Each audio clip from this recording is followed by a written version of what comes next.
bring the 2 draft picks in last year. Now we bring E-Man in this year.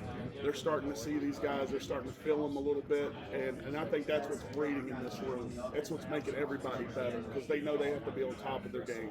They got to finish the meeting. They got to finish practice. They got to finish their drills, all that. Because if they're lacking, they're going to get the job took. And these guys know that, and I think that's the thing it's done. It's breeded that. End of last season, seeing Wyatt out there a little bit more, how much confidence did that give him going into this offseason? That and when you speak of the confidence, I think the idea of him playing a little bit of the jumbo tight end as well, I think that really helped him a lot. That's a thing that I've always been part of, even during my time with the Steelers. We would bring somebody, a lineman or 6 linemen, and he was going to play the jumbo tight end spot, kind of like our intern we have with us right now, Zach Banner. He was our jumbo tight end, and next thing you know, he's our starting right tackle. So that was something we take pride in, and those guys do, and it gets them reps, and it really does. It gets them game reps and so forth. And the more reps they get, the better they become, which I think was vital for him. The more reps he got, I could see the better he was becoming. Not just as the tight end, but even at the guard spot. I mean, in a similar fashion, Jonah Monheim, and he played great in his limited opportunities. What are you seeing from him? Well, that's another thing too. You sit there and say, Jonah, what we want to see from him now is can he take that next step? He's done a hell of a job in those 2 games. He was in there for 2 games. We didn't see a drop off as us as coaches, and that's something that shows up in Haynes. He sees it and all that. Now, once again, here it comes. They're coming after you. And it just keeps breeding it. The idea of competition, and these guys know it, and they got to be on top of their game. If they're not, that stuff's going to happen. Yeah. What do you think of in terms of the next step for the offensive line? Obviously, last year you guys laid down the fundamentals and everything, sort of the basics, but now you're coming back with continuity, all 5 guys returning. Just what's that next step that you think the group needs to take? As I sat back and I really devoured into the tape this past year, I really felt like it was the consistency over the 16 games, 17 games into the playoffs. I felt we came out of the gate strong, and then we kind of fizzled out a little bit, and that's something we need to improve on as a whole, as a group. And then seeing Anton Harrison, obviously he's coming back for even next year with the 5th-year option picked up. Just where did you see his growth, and sort of how much more does he have to show you guys still? When you see Anton, his flash that he shows is like unbelievable. He's got the kind of talent that you can be like, man, he could be one of the best in the NFL. He just needs to continue with his consistency part of it. It really is with that, and he knows it. And I think he's done a great job this offseason working on that, and that's just something he's going to continue on with. And we've had our discussions with our 3 best talks about that, and he knows what he has the ability to do. The question is, come on, let's do it. Is he going to get some left tackle reps at some point, or is that down the creek a little bit?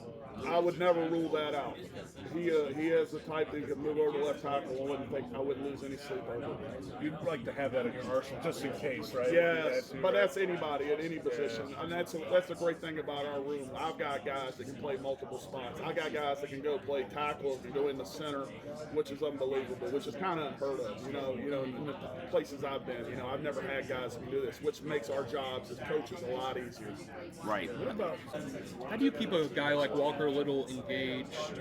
Obviously last year he comes in as a starter, kind of takes a back seat to Cole late in the year, then he comes back and he's playing guard, playing tackle, just moving around. How do you keep him sort of focused and engaged with this team, with all the movement here? Well, hats off to that kid. I don't have to do that. That kid's bought in. He's a Jaguar through and through, and he's the type of guy. It didn't matter. He was a guy in that room, but he was he knew it was a we before me kind of a deal, and it didn't matter.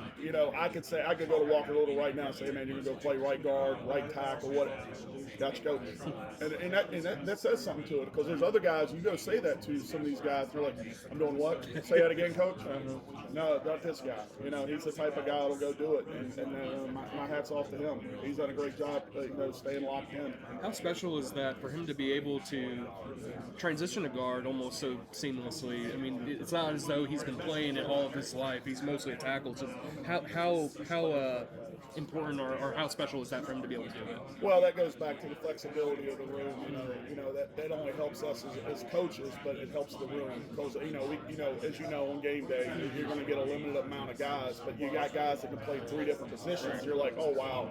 I mean, I've been in situations where we're sitting there like, man, if this tackle goes down, we have to put a tight end in there. Those are the situations you just do not want to deal with, which I have had to deal with here because of the flexibility of that room. What have you seen from E-Man so far? Yeah, E-Man's a guy that's locked in. He is asking all the right questions. Yeah. He's from his time from the time he's walked in the door to now is an unbelievable growth. He really has, and that's something that we expect the next step once we get to training camp.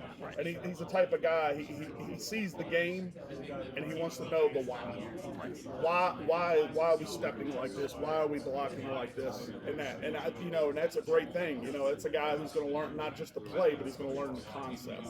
Right. And I think that's big.